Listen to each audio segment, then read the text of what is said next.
welcome back to the English Booster podcast, where we combine business with pleasure and help you sound more natural and professional in English, especially at work.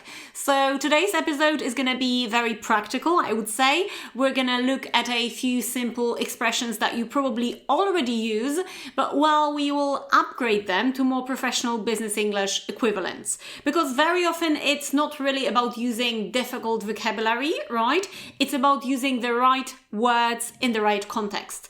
And these small changes can definitely change the way you sound, especially in meetings, emails, or conversations with clients. So as always, I'll give you a few examples and ask you to translate some sentences from Polish into English so that you memorize the new expressions. So let's get started. So let's start with the first example. Ta sytuacja utrudnia naszą współpracę. How would you say that in English? Okay, so option one, the most obvious, I would say, would be this situation makes our cooperation difficult. This situation makes our cooperation difficult, right?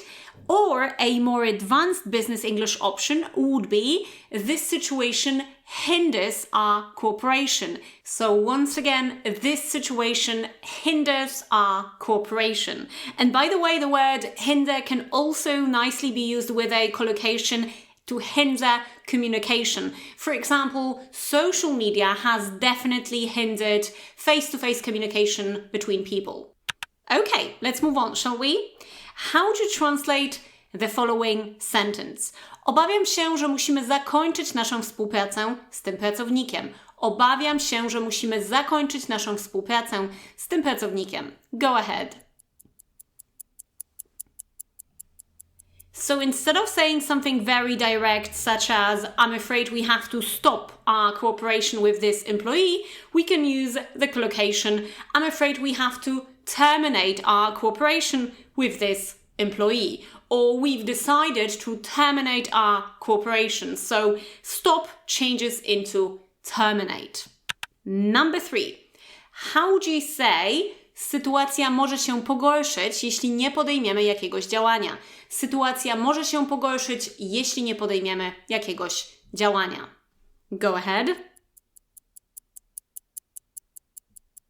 Okay, so basic option would be the situation may get worse if we don't take any action. So I suppose you're quite well familiar with this expression get worse, right?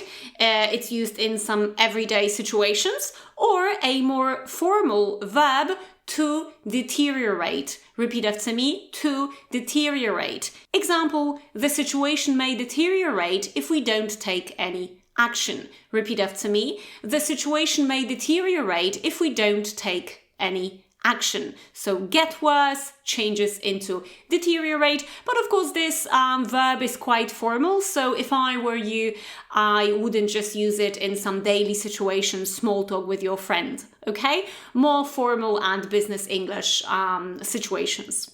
Number 4, the last one for today.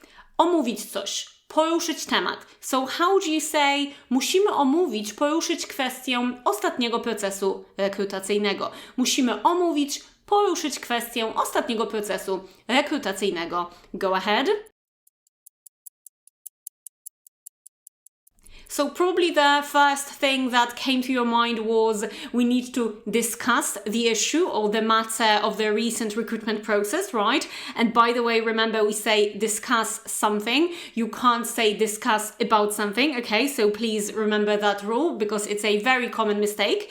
But we could also use another word, another verb, and that is simply we need to address the issue or the matter of the recent recruitment process. We need to address the issue of the recent recruitment process, okay?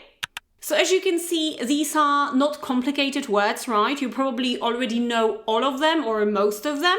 Well, maybe except for deteriorate or hinder, because these expressions are used at this high level of English, like C1, and also in this more formal situations. But the difference is in how you use them and whether they actually come to your mind naturally when speaking. Because if they don't, probably you need to revise these sentences a few times. Because remember, it's not about about knowing these words like passively in your mind. It's actually about using them actively when speaking, right? This is our ultimate goal, I would say. So let's quickly review today's expressions. Repeat after me. Make the cooperation difficult changes into hinder cooperation. Stop cooperation changes into terminate cooperation. Get worse changes into deteriorate, this formal equivalent, and discuss an issue changes into address an issue. So my suggestion is that you just pick one of these expressions and try to use it today in an email, in a meeting, during a video call, okay? Because remember, it's not about knowing these words, understanding these words when somebody else is using them. It's about actually using them actively when speaking. And by the way, please let me know in the comments what type of episodes and topics possibly you'd be interested to hear in this podcast. I'm all ears. I will try to adjust the content, the episodes to your needs and requests. Cheers.